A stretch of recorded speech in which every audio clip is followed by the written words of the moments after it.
Top story, the ANC Youth League says it will not apologize after the DA laid a charge of intimidation against its deputy president, Ronald Lamola. This follows Lamula's comments that land should be expropriated without compensation. Bernardi says if Lamula intends on being the next Julius Malema, then he needs to learn quickly that hateful statements are not tolerated in a South African constitutional democracy. Kestel in the Eastern Free State is counting the cost of damage inflicted by a suspected tornado. A joint operations center has been established after at least 30 houses were damaged in Klulong. A community hall has been made available as an evacuation center.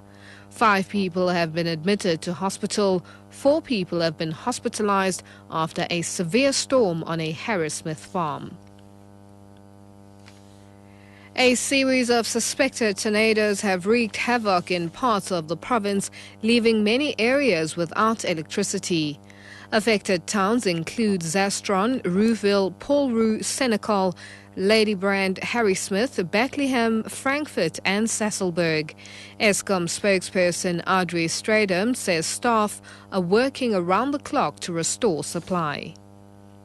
Residents in the Vaal Triangle are counting the cost of damage of a suspected tornado. At least 3 people were killed and 5 others injured in the storm. Witnesses along the Vaal River have described seeing a tornado strike a house and overturn vehicles. Kobus van der Walt owns a stretch of land in the area. He says one house has been completely destroyed, killing a 22-year-old student. His squat bike was blown away by about, I would say, 100 meters from the house. The Land Rover was turned over and one of the guys was inside the building still. He died on the site, yeah. Firefighters have managed to extinguish the fire that broke out at the Durban's Workshop Mall earlier today. The mall remains closed for business. eThekwini Metro Division Commander Alfred Newman says 2 electrical transformers in 1 substation have been affected. Newman says they suspect that the electrical short circuit was at fault.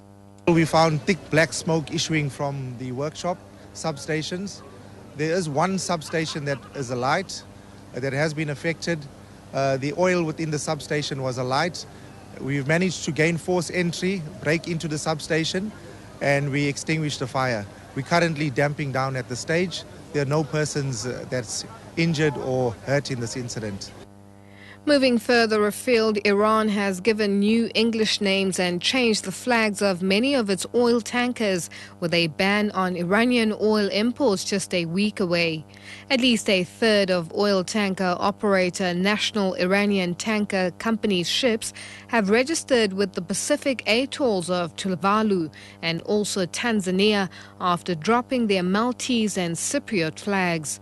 According to ship tracking data on Reuters, 2 of the tankers are heading through the Red Sea towards Europe, where a ban on buying Iranian oil comes into effect on July the 1st.